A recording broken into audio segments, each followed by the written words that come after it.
All right, Pat, we got a big one today. Our second penultimate episode that we're covering over the course of this show. And this is also probably one of the biggest episodes of the show just in general. Its first major full-length episode, action battle set piece with Blackwater. This is the second of 4 episodes officially written by George R.R. Martin, and this was a momentous episode to say the least. What are your thoughts going in? Hey, Dom, I think the Talkin TV family will agree to me that there's no jokes here. This is a banger of an episode, and we're about to get into it. Absolutely. All of that and more. Stay tuned.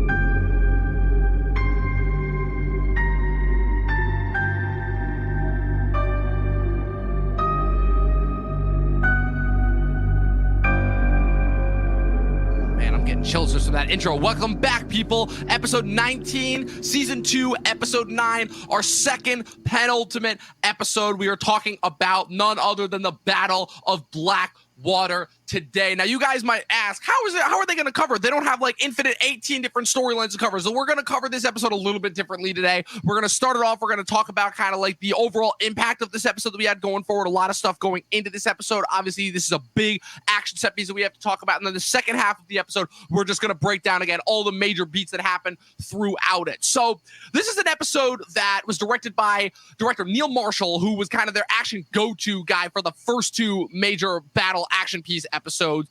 He obviously would also direct the Battle of the Wall, the Watchers in the Wall episode, the penultimate episode for season 4 later on, before he kind of got replaced by Miguel Sapochnik as the resident go-to, big action set piece director. And as far as this early on in the show's run, this is kind of unmarked territory for them. Obviously we'd had like battles as backgrounds, and then we had like characters getting knocked out right before the battle happened. How convenient in order to kind of hide their low budget. But this was the first time. Obviously, the Battle of Blackwater was a tremendous event from the books, obviously being the thing that ended, book 2, obviously, which this season is based on, A Clash of Kings. And so this was going to be a tremendous thing. And so I remember going in right after, some of those early reactions back in the day, going in and wondering, like, wow, this is like a pretty intense, pretty intrinsic, very detail-oriented battle. Like, how are they going to pull this off? And I think by all intents and purposes, way back in 2012, they nailed it. And it was a momentous episode, and it kind of, in a way, was another one of those episodes that kind of like changed television forever.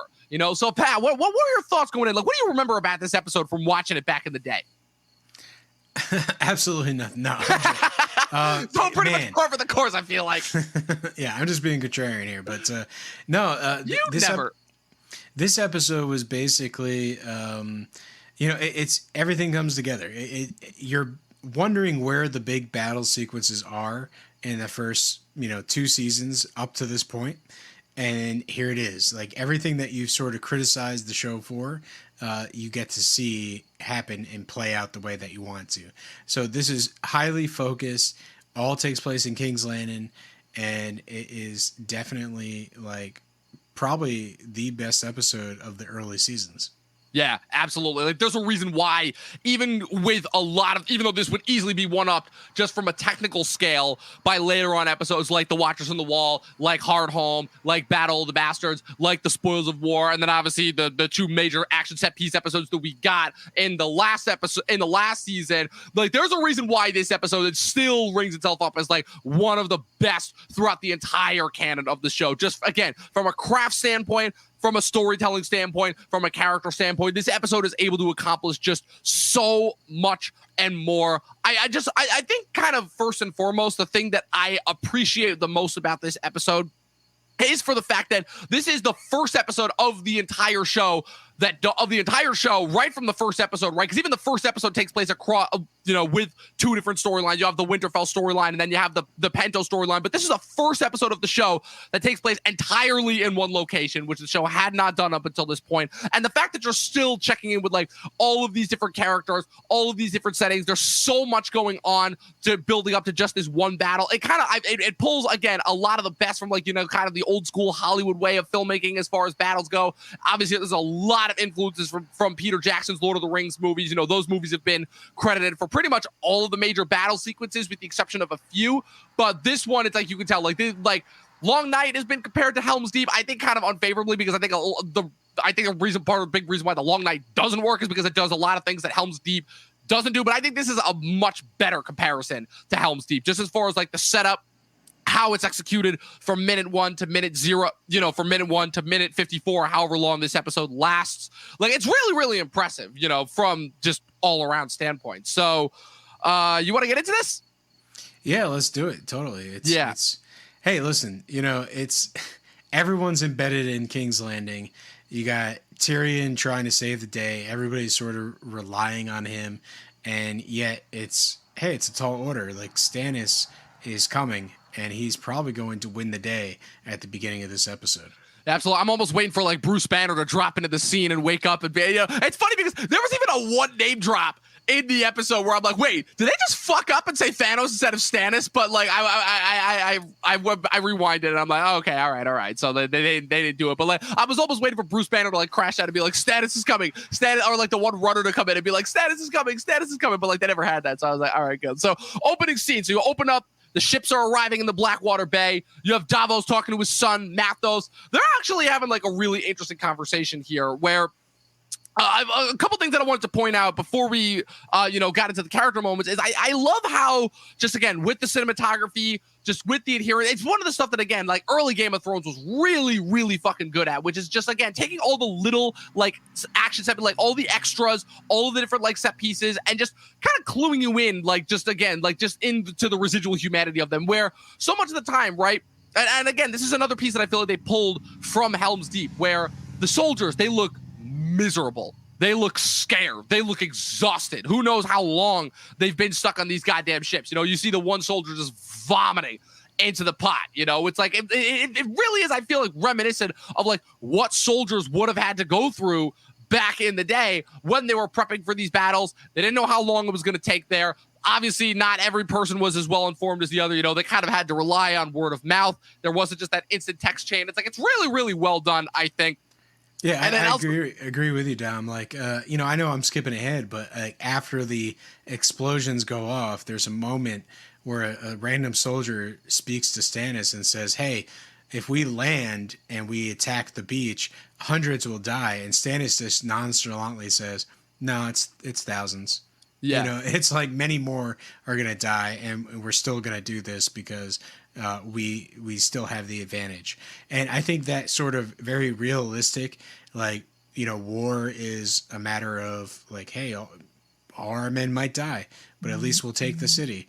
It's a reality in which this show sort of brings to the forefront that I think really works in this episode. Absolutely. Yeah, Eric is already chipping in, and Eric is actually bringing up some really interesting points. So Eric actually said that after this episode of Watchers on the Wall, we didn't get an episode that was set entirely in one location until Long Night and the Bells in the last season. I was just remembered. I'm like, holy shit, he's right, because even Hard Home and Battle of the Bastards had other storylines happening in them.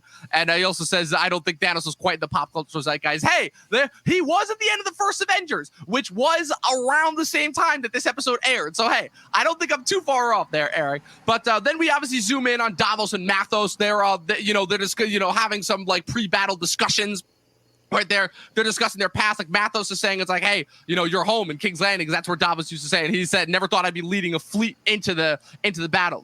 And what's it called? Of course, up until the end, Davos is still teaching his son lessons, right? Because Mathos is saying like, oh, hey, the Bells, they're gonna see us as the rightful heirs, and he's like, and Davos has to like kind of clue him into like the realities of war. It's like, look, these are just people here, to them, this is people who are just trying to go about their day. To them, we are nothing more than conquerors. We are conquerors until we take over, and then we are the new rulers. That's all it is. It's kind of like, I think this really, again, just these simple ways of expressing just the differences between the social classes as far as what is important versus what really isn't, which is as far as that, like, kind of the thing about like ordinary people in the mindset is they kind of they don't really have any aversions or like major, let's say, opposition to like rulers until they really are in place. People have asked, how have people allowed for tyrants to come into power so easily in history? And this is the reason why, because again, they don't realize it until it's too late. And I think that this conversation is like a really interesting way of kind of like of making us aware of that. And then you cut to King's Landing, where you see Tyrion in bed with Shay. Tyrion they're talking about it. Tyrion is obviously like, he hasn't slept at all. Like, he's exhausted. He's been awake all night. He knows that this is coming. He's like, all right, but we prep for this as much as we can. But it's kind of like, how that, like, that last minute when you're like getting ready for a test. I know that you're kind of like on the opposite end of the spectrum now as a teacher, but like back in the day when you were getting ready for your test and you'd studied your ass off and you'd prepped as hard as you could for it, but you were still waiting because there was that one extra question that was going to be on there that you hadn't prepped for, and like so you're kind of like keeping yourself up at night. He's kind of feeling that right now as far as that goes, and he does another bit of eerie foreshadowing. There's a lot of that happens in this episode, where he says, obviously, if Stannis takes the city, then he's going to burn every Lannister that he gets his hands on alive, And I'm like, so question for you here about this moment.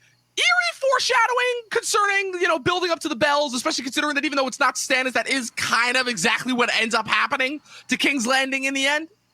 Well, I think the whole show is focused around like King's Landing being burned. So you're talking about the past tense, the dragons and how they destroyed, Harrenhal, for instance.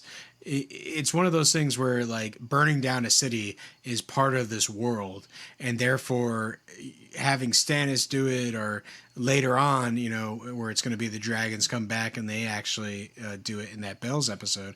I think it's one of those things that is simmering the whole entire series. Yeah, so it's one of those things where, again, because the books weren't finished by this point. So they adapted it obviously up to a certain point, but obviously, once we got past like season 5, that's when things like really started to like coalesce, and really, Game of Thrones almost took on this new life, this new identity of its own. So, but I do find it interesting where obviously Benioff and Weiss with those later seasons are still paying homage to some of these earlier seasons, so they are still pulling essentially from the book. So even though it's not technically what Martin envisioned, it's still like kind of this really interesting what if scenario. We're going to talk a lot about kind of the what if and what is going to happen in Martin's final 2 books if and when he ever releases them, as far as how they differentiate from the last couple seasons, what they do end up including from the last couple seasons, because we know obviously that Martin still contributed a fair decent amount of story stuff for Benioff and Weiss to adapt for those last 3 seasons that were past the books. But so we move on, and the in the second to last setup scene, we have Pycelle bringing Essence of Nightshade, which is a very powerful and fast-acting poison to Cersei, although she doesn't explain why. I think that Cersei's whole storyline is probably like the most underrated aspect of this entire episode. A lot of people talk about the battle, but the stuff with Cersei is absolutely magnificent, I think. And it finally ends, of course, with Bronn and the Lannister soldiers. I think they're singing the Reigns of Castamere. I'm not sure. But then Bronn is talking to a prostitute about the number of times that he's broken his nose. Then the Hound arrives. And I wanted to talk to you about this scene real quick. So obviously the Hound, he's our focus character for this episode, but he's got a pretty significant storyline in this episode. But like, I don't know, why do you think he's looking to pick a fight with Bronn here? Well, I think basically both are like-minded. So Bronn's in the sort of tavern already drinking. He's having fun. He's relaxing. He's not really too concerned about the war. I guess he assumes he's going to survive it. And then the Hound comes in to have a drink and really, I would imagine, like calm his nerves before the whole fight takes place. And that's when he sees Bronn, and he sees Bronn being very flippant. And it's one of those things, I think, when you have 2 hired knights, obviously Bronn's a sellsword for Tyrion. The Hound is basically pledged to the Lannisters. But mainly the 2 of them are killers. And, the Hound thinks he's better at it. The Hound actually thinks he's more noble. Bronn is just basically doing this for money. And so I think the tension here in this particular scene is the distinction between them. Is there honor amongst killers? And, I think the Hound thinks there is. And part of the tension is the Hound thinks that Bronn should probably be, stomped out. Yeah, it's always interesting, kind of the Hound's twisted sense of justice, and it kind of, again, it wraps up with his final moment with Sansa in this episode, where again he views himself as this this bastard, this killer, but in a weird way he still has his own sense of noble justice. So again, it is kind of ironic the fact that again he even admits to Bronn that it's like, okay, we are both hired killers, but I know why I kill. you just kill for money, So it's like there is kind of a difference between the two. And the two stand up, they are about to come to live. It really is disappointing because we really don't get a moment like this ever again throughout the course of the show, because the Hound obviously goes off and does his thing, and Bronn obviously stays and has his adventures in King's Landing. But it really sucks. I'm not gonna lie, a Hound versus Bronn fight, I would be interested to see what the odds are, because I feel like in every sense, the Hound has got all the advantages as far as like the brute strength goes. Like nobody can best the Hound in brute strength except for his brother. But Bronn, again, he's got the sellsword's edge. There's a reason why he survived pretty much every fight he's been in. He's quick, he's sharp, he analyzes his opponent's maneuvers. He doesn't have any excess things in order to weigh him down. He's all about finding the weak spots on someone. So it's definitely kind of like a little bit of a David and Goliath situation, but it is something that I would be interested to see, because I don't necessarily know if there's one obvious winner here. But yeah, I think the episode does a really good job at this, because we see Bronn, once the fighting actually begins, we see him sort of take on like 2 or 3 sort of Stannis's men, and he's able to sort of, kill them really quickly, striking multiple blows, and I think he slits the throat of the final one. So they're giving the characterization of what type of fighter he is. And then when they show the Hound in the midst of the battle, he literally chops someone in half. Yeah. Which is one of the most ridiculous shots I've ever seen. Oh, it's so dumb, but I love it. Yeah, but the Hound has that strength where on human strength to really just like destroy someone by cutting them in half. And I think that's the nuances that they do in this show, Game of Thrones, that they're able to go to those character details and show some of those nuances. And I think, having this scene in the tavern where you're sort of setting up the two at odds and then sort of the fighting breaks out, it really gives you reason to pay attention to what they do during the battle. Because, you have that on your mind that these two are warriors and they wanted to fight each other, but at the same time, now the battle's come to them, and what can they do? And Absolutely. I think those shots and the scenes that they're involved in are really elevated by this tavern scene.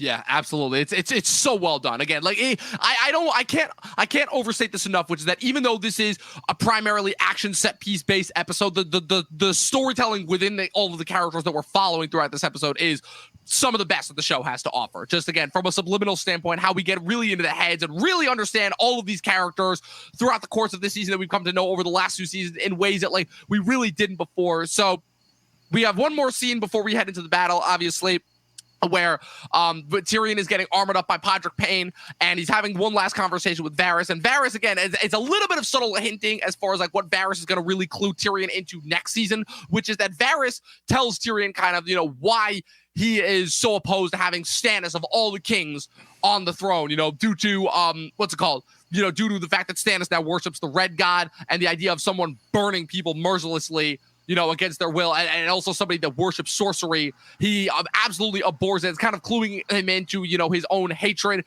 and mistrust of magic. Then he does a little bit of a subtle hinting as far as like, how he's been cut. Again, I do find it absolutely hilarious that, again, so Varys is so against Stannis, becoming leader because he doesn't want Stannis to burn everyone alive, and because of Stannis believing in the Red God, but then still goes to work for Daenerys, and the same thing happens. It's like, I get it. He starts to like work against her once he finds out that she's going a little cuckoo for Cocoa Puffs. But it's like, still, like, come on, like Varys. It really sucks because Varys's motivations are so clearly outlined, and they do such a good job of like, again, never making you know where his loyalties lie until they clue you in on like these little subliminal character moments. And it just sucks because, again, I really think of all the characters that are done dirty by the last 2 seasons, Varys is probably like one of the worst examples, because oh man, it just makes no sense as far as that goes. And then we get another great scene. Well, I think, for Varys, it's everything set up for him to go support Daenerys, and that's the person. And it seems like he chose the right, person. But, in the end, for him, no matter all his little whispers and scheming and all that type of stuff, like, he is basically flawed in some way. Like, he chose the wrong leader in essence. And, I don't think it's really, at the end of the day, they basically figure it out and solve the problem. But more or less, like, Varys truly goes with what he believes. And then he's wrong, Yeah. by the end of this series. Yeah, it's so disappointing. Again, I don't really know if Martin had intended for something like this to happen to Varys, because Varys was always a character that always seemed to be on the right side of things. You know, every single time it seemed like there was going to be like a coming conflict, Varys always seemed to be on the right side of things. So it would make sense for his character arc to resolve in something where, okay, wow, so of course his end comes from when he finally makes the choice where he thinks he's going to be on the right side, and then it comes back to bite him. It's just execution. Execution was just done so poorly. So we get one more awesome scene before we really get into the midst of the fighting, in the midst of the main storyline, where everyone's kind of moving to where they're going in the throne room. Everyone's going off to their one location. You know, Tyrion's giving these one set of instructions to Bronn. They have this one hilarious interaction before they go, where it's like, please don't die. And it's like, oh, we're friends now. And he's like, of course we're friends. Just because I pay you doesn't mean that we're not, doesn't mean that it affects our friendship. And he's like, it enhances it, really. It's like, I love the back and forth between these two. It's hilarious, ultimately. And then, of course, we have one more scene with Sansa and Joffrey before ultimately kind of, you know, their ultimate parting of the ways in the next episode, finally, where Joffrey forces Sansa to kiss his sword. Heart Eater is the one that he names this one. This is his second of 3 swords that he would have. But I also wanted to point out, because there's also a lot of awesome stuff going on with Sansa in this episode as well. Obviously, you know, Tyrion, Cersei, the Hound, Bronn, they're like our focus characters, you know, not so much Davos and Stannis. But also there's a lot going on subliminally with Sansa in this episode too, where Sansa kind of, she's talking to Joffrey. She's asking him, will you lead the Vanguard? You know, and then he's like, he's like, no, what kind of a stupid question is that? And then she's like, oh, of course, my lord. You know, my traitor brother, Rob, he always leads the Vanguard. You know, trying to bait him by playing to his ego, by trying to be like, okay. I think Sansa basically is starting to play the game a little bit. Like, she knows she's trapped. She knows she's a prisoner against her will, but for the most part, she is able to outwit him verbally. And I think she's able to take advantage of that really for the first time here in this episode. And she gets away with it. Absolutely. For the most part, you know, Joffrey is not going to necessarily attack her in these scenes, and he's too busy worried about the war, but Sansa's able to get her dig in. You know, and just basically make it clear that Joffrey is not really that great of a king. Well, it's more than that. It's the sense of, like, she is smarter than him. At the end of the day, even though, you know, she still doesn't have that much experience relative in as far as leading, she is smarter than him at the end of the day. And because he is ultimately somebody who, ultimately, because they think about it this way, right? Sansa and Joffrey, right? They're obviously 2 separate perspectives, right? But one was prepped for their role kind of in the future, right? Sansa was prepped from minute 1 that she was going to marry this High Lord and be his lady and all that. And then obviously her arc comes from, you know, just the vast ripping away of the whole, you know, that whole concept of high lords and ladies and noblemen and all that once she learns what people really are. But Joffrey has been very, very ill prepared for his roles came, because Cersei's entire priority as a mother was never to prepare her children for their rightful roles, but always to keep them safe, because Cersei's mistake was always relying on the fact that kind of their inherent power would keep her children safe. And I think part of a big reason for her kind of destabilization in this episode is the fact that this is kind of her rude awakening to the fact that no, nothing can keep her children safe, because at the end of the day, Joffrey is king, and he has to make an example by leading the troops. Ultimately, no one will acknowledge him as king. It's not even a matter of like his birthright is up for dispute. Like his right as a king, just based on like the fact that it is his role to defend and protect his people, is up for debate right now. And this is the moment ultimately. And it's a very precarious situation that she finds herself in, ultimately kind of the thing that the position of power that is so protected her family versus the things that they need to do in order to maintain that power, in order to maintain their protection. So then Cersei, Sansa, Shay, and Tommen, they're all off in their one room hiding with all the high noble ladies. And it begins again, a series of dialogue interactions that are some of the best. Again, we talk about like with just certain dialogue scenes between certain characters, they are just the writers. And again, this is Martin writing this episode. So like these are his characters, his baby, and the dialogue is just on point. Where Cersei is drunk out of her mind, she's pissed off, she's miserable, she's claustrophobic, she's angry, she's bitchy. I think the main thing is that she's suicidal, because she assumes that, you know, she immediately Stannis is going to win. Yeah, she's Stannis is going to win. We have Tyrion and Joffrey to lead us. We're fucked. Yeah, at least in her mind. I guess that's fair enough. Mainly, she is thinking that Stannis is going to take the castle. All the women are going to be, sexually assaulted. Right? Yeah. She even says it. She even says it like, wow, all of these women are in for a good rape. I'm like, Jesus Christ. Yeah, she's very on the nose, and she's talking to Sansa, but loud enough so everyone in the chamber can hear, which is great. You want to be it's so good. Suicidal Cersei. Yeah, right. Suicidal Cersei. That should be a thing that we put in like a prom. That'll come up later on when we hit the bells later on. Suicidal Cersei. Yeah. So the main thing is she's drinking the wine. She's telling Sansa, "You better drink the wine because you're not going to like the end of this evening either." Right. Because you're young. You're the perfect target, so to speak. And she also says, you better use your womanhood to convince Stannis to keep you safe. More or less that's what she's talking about is, basically trying to use her position as a Stark and the fact that she's, a young, attractive woman to, make sure that one of the lords sort of protects her in some sort of way from the gruesome, possibilities that any random soldier will, take part of. It's an interesting sequence because even though it's kind of just Cersei venting out her frustrations on the fact that like she is suicidal and she is not at all confident on the outcome of this battle. And it's interesting because I would say that probably like, Sansa talks a lot in the later seasons about how much she did learn from Cersei, even though she absolutely despises her and abhors her. But Sansa does learn a lot from Cersei in this scene. Like Cersei does in all of her haste kind of, again, it just proves that Cersei is not nearly, playing off the point from the previous episode about Cersei not being nearly as smart as she thinks she is. Cersei gives Sansa a lot of like really decent advice as far as that goes, as far as like how to use your womanhood, because again, like there was not a lot of, positions where women could actually like be able to like act independently and get what they want. So like they had to do what they had to do in order to survive, And but Cersei basically has that whole line about like, I wish I was born a man, etc. Right. It's one of those things where the gender roles, in this particular world are laid out in this scene, and it's not really that great for them. And it's sort of like the message from Cersei to Sansa is make do what you can.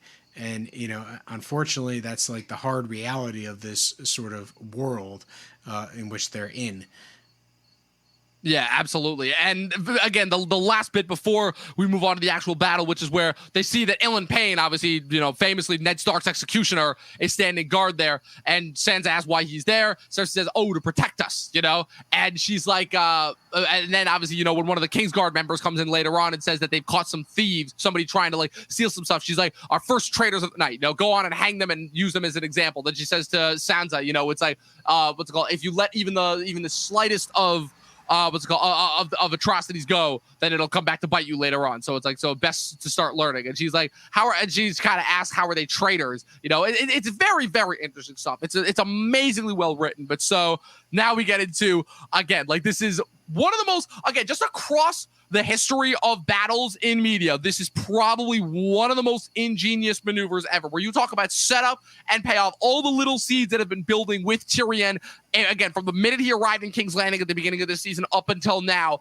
as far as with defending King's Landing, defending their home, they get up to the ramparts, they start to see the ships. Joffrey's like, where is our fleet? And Tyrion's like, oh, don't worry about it, they'll be here. And of course, they have that little barb where Joffrey tries to assert himself. There's a bunch of clever little wordplay with Tyrion trying to barbs with Lancel and the Hound. And then he's like, I can order the Hound to chop your head off at any moment. He's like, well, then I would be a quarter of a man. And it doesn't have nearly the same ring to it. Like, again, just the one-liners. It's good to know that even under pressure, Tyrion is not at all lost when it comes to comedic material. Because again, I'm not kidding when I say this episode is the other half of Peter Dinklage's Emmy reel for me. Because again, just the acting here is absolutely spectacular. So we see the one solo ship sailing into the bay. It confuses both sides because Joffrey thinks that it's one of Stannis' ships. Davos sees the ship coming towards them and is like, what the hell? Why is only one ship coming towards them? They're like, okay, be careful. It gets up close and personal. Davos sees the wildfire spilling out from the ship, realizes too late that it's a trap, tries to warn the rest of the fleet. It's too late. Tyrion throws out the alert, the signal to Bronn.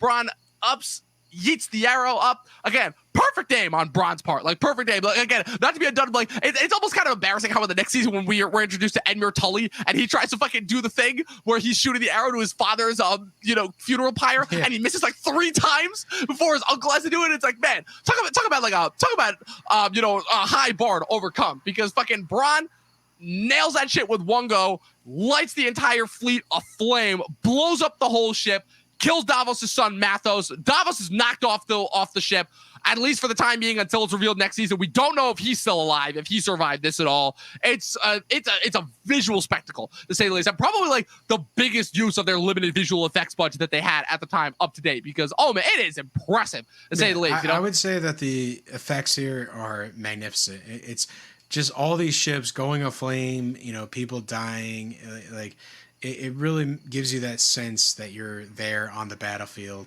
and that something devastating has happened to Stannis' army. That, everything was like Stannis was going to come in, he was going to take King's Landing, no fuss, no muss. It was his for the taking.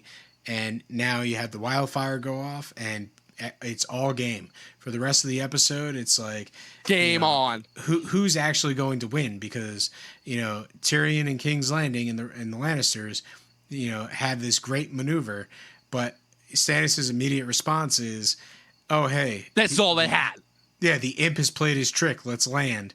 I love Stannis automatically knows. I love Stannis automatically knows that this is Tyrion. He's like, oh yeah, there's no way that any other one of them were smart enough to be able to pull off something like that. This is easily Tyrion. It's like, I don't know. It's like, is Tyrion's intelligence kind of really that well known and that well spread, or do you think this is just like an educated guess on Stannis' part?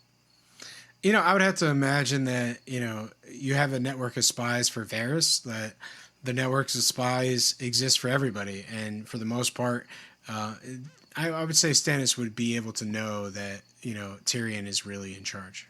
Yeah, definitely. It's kind of beyond obvious at this point. Again, it just makes it suck even more how in the later seasons, obviously, when Tywin comes to King's Landing, and Tyrion's actual effort in the protection of the city is just so downplayed, and to the point where even Tyrion himself is like, what the fuck, man, I saved all your guys' lives, and this is the treatment and the response I get. Wow, fuck all y'all. I absolutely am gonna betray all you and go help Daenerys out. But the battle begins, and oh man, it is game fucking on. Stannis is like, okay, we're still marching for the city, and the soldier is like, look, all of that was like our entire fleet, and he's like, hundreds of people are gonna die in the march of the city, and Stannis is like thousands. Again, it's another example of Stannis's ultimate fatal flaw, which is just his unwilling relentlessness when it comes to compromise. Like, Stannis will not compromise. Again, it's the same thing that gets him killed 3 seasons from now when he marches on the Bolton's army, with a half-starved army, heavily outnumbered, and he will not back down on anything. So, but at least he's got a slightly more advantage here. He rose for King's Landing. This is the first of Stannis' major blunders because, the Red Woman, Melisandre, basically says, like, hey, you can take King's Landing. The Lord of Light has given you the A-OK. And it doesn't work. And we see this again and again. Like, anytime that there's a major thing that Stannis is going for, that the Lord of Light gave him the A-OK. It just doesn't work really in his favor. He is not Azor Ahai, the what's it called? The one born of salt and smoke. That is not Stannis. I think it's beyond obvious here. So I think he was part of the Lord of Light's plan, but the plan was to really manipulate his ambition and allow for other players to really come in strong with their claim to the Iron Throne. Yes, absolutely. So they're laying waste to the walls. They're lining up outside the walls. They get ladders going up. They're what's it called? They're ramming the gate. Again, Stannis is a seasoned battle commander. He knows what he is doing. He knows how to lay siege. He knows all the weak points. What is it like? Tyrion's like, Clegane, the Hound. Yeah. Get a welcoming party, and they actually goes out with a bunch of men, including Lancel Lannister. Which again, I'm sorry, I know that the Hound is trying to make a point, but like, why of all people is he getting useless fucking Lancel Lannister? Well, hey, this is a really big thing because they go out there, they are brutally fighting. They're actually doing a pretty good job. The Hound even says, like, at some point when he comes back into the gates, this is after the fire sort of like, gives him an anxiety attack, and he turns around and he just goes right back into the keep.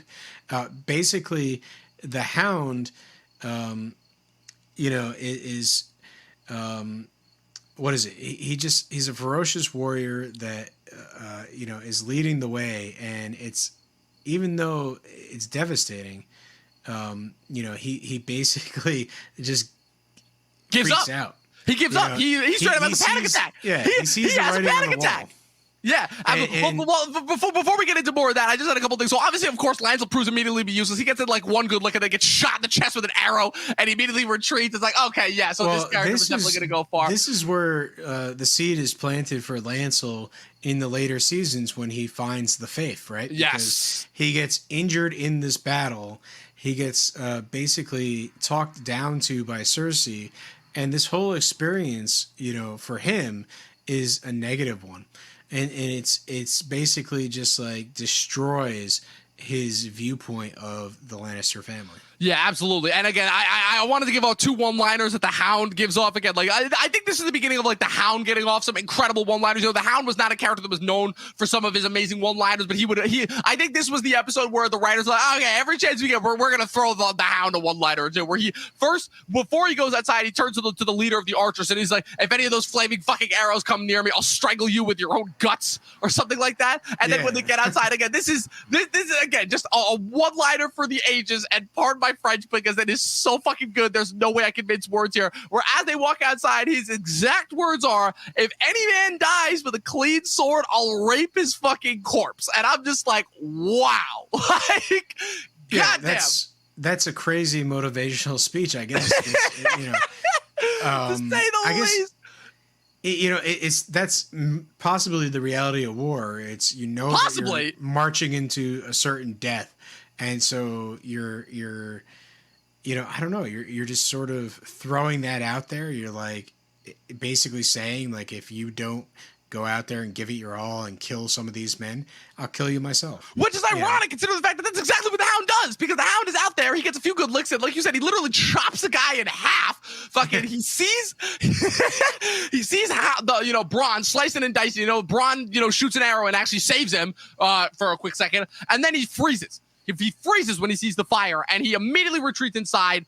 Tyrion even asks him, he's like, oh, he's like, fuck the water, bring me wine. Tyrion's like, oh, you want a bowl of cherries and maybe some whipped cream to go with that or something like that? He's like, we need you to lead our forces. You know the situation is bad when Joffrey and Tyrion are actually agreeing on something where they're both trying to get the Hound to go outside and fight. Things are fucked then. And the Hound famously utters his lines, fuck the war, fuck the fire, fuck the king. Like, he is done. Like, fire is the one thing that is like, that's the one thing that he cannot do. And he retreats ultimately. He puts his tail between his legs and he retreats. And then Joffrey slowly afterwards is brought away from the battle by Lancel. Lancel goes consult with Cersei. Cersei is like, I don't really care what you want. What's it called? Go get my son and bring him back inside. She then leaves the encampment. She's had it. She's like, fuck it. If I'm going to die, I'm going to die out in the open. I'm not going to die cooped up in here with everyone else. Sansa tries to calm everyone down. And then Shay actually tells Sansa to get to her quarters and actually says something really smart where she's like, hey, get to your quarters. Stannis is not going to kill you.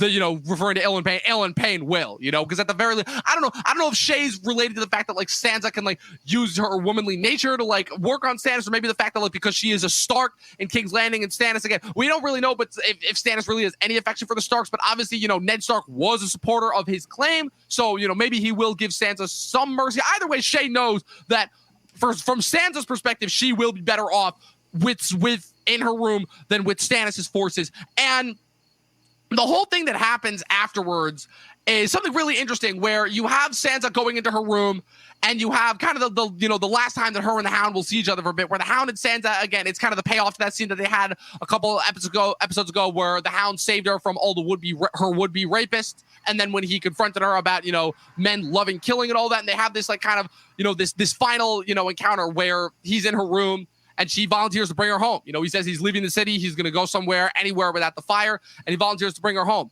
And she refuses. She says no for the first time. In the books, the way that it was played up is that it's played up as like, okay, she doesn't know whether this is a trick or not.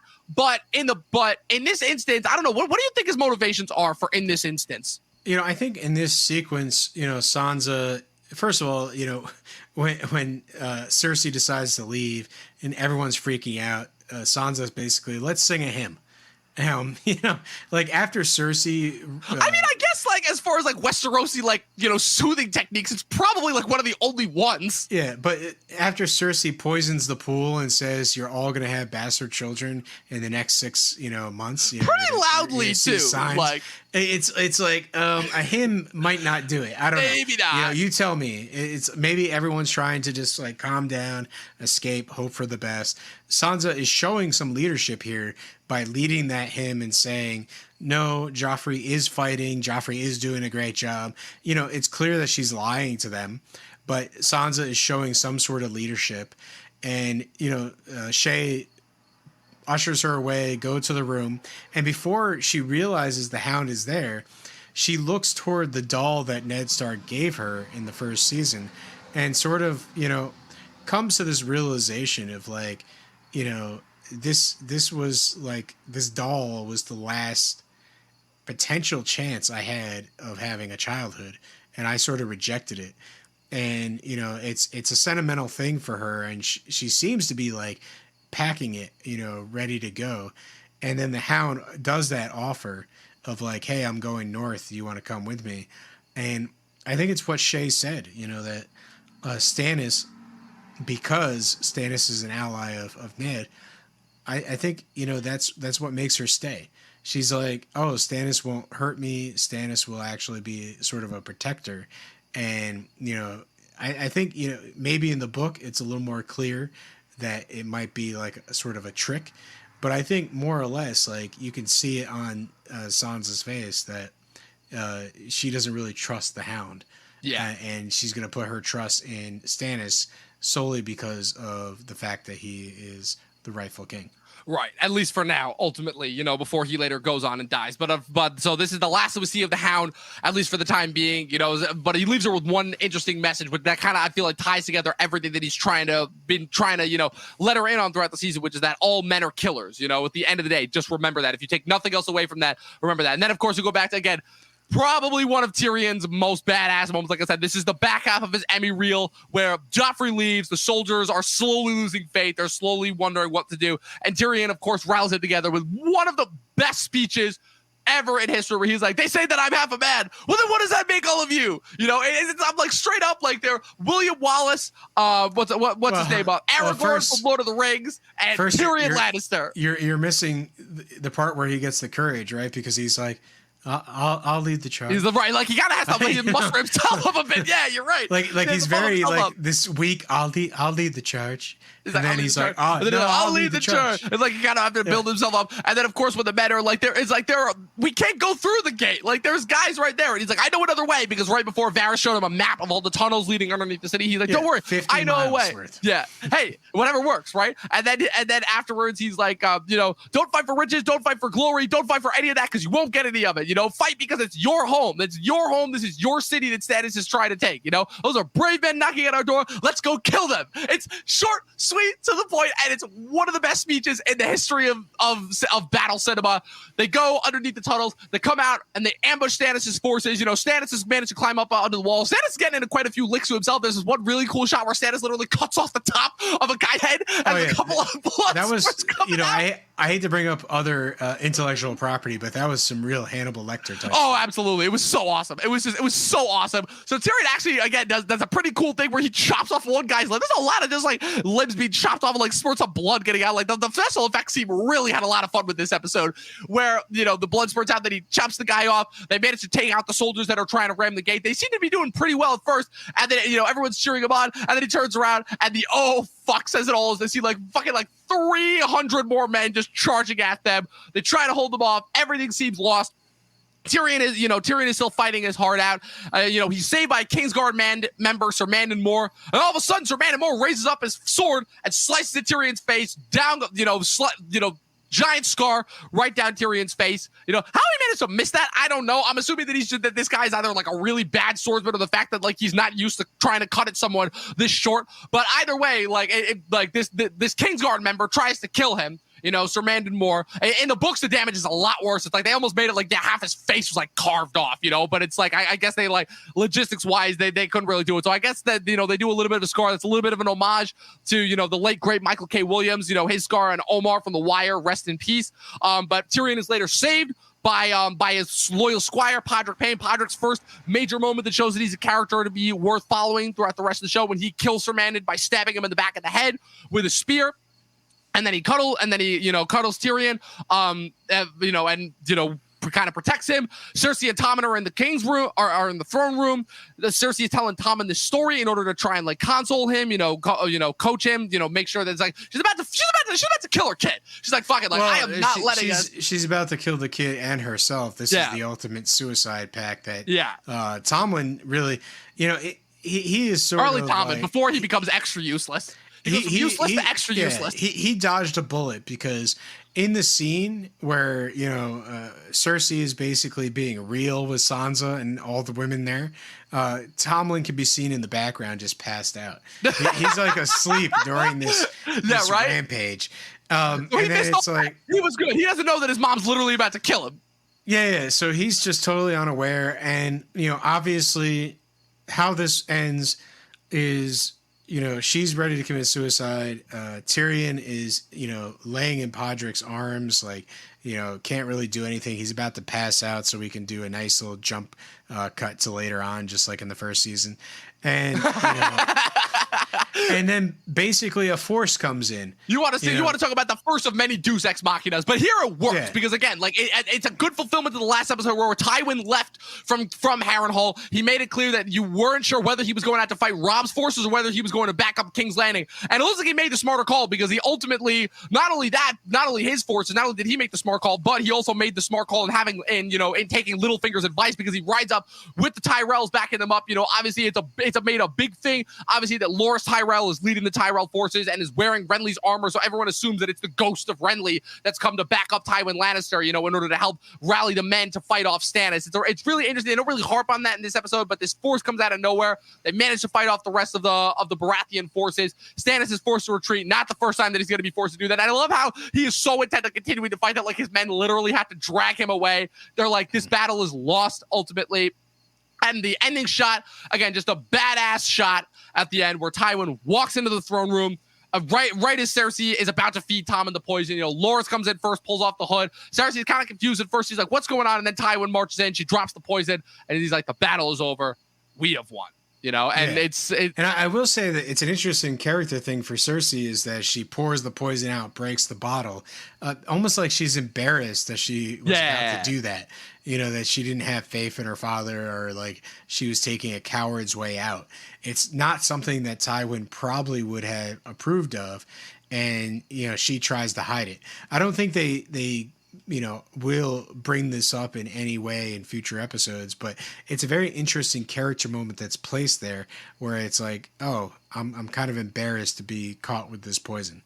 Yeah, definitely. Eric also brought up an interesting point. It's like, I can imagine that would have been an unnecessary pain to have to CGI off Peter Dinklage's nose for the rest of the series. I don't know. I feel like they had the money. I feel like they could have done it. Yeah, I think that I'm chalking that up to more Benioff and Weiss's just laziness when it came to especially those later couple seasons. But it also comes down to actors are known for their faces, that too. You don't want to manipulate it too much if you don't have to. Yeah, that's true. Especially also because Tyrion in the books is a lot uglier than the Tyrion that we get in the show. Tyrion in the show is it's Peter Dinklage. He's a pretty good looking dude. All things considered. And Tyrion in the books is not at all that good looking. But so we have it. We have our first major battle sequence of the episode. Before we got out of here, I just wanted to talk real quick about kind of how this compares to certain of the penultimates going forward, where this would again set up the precedent of where it's almost like every other penultimate is like the penultimates would either be this really plot-centric episode that would end with this gigantic twist, or it would be the action, the action set piece battle episodes, and then the last season they kind of did it with both,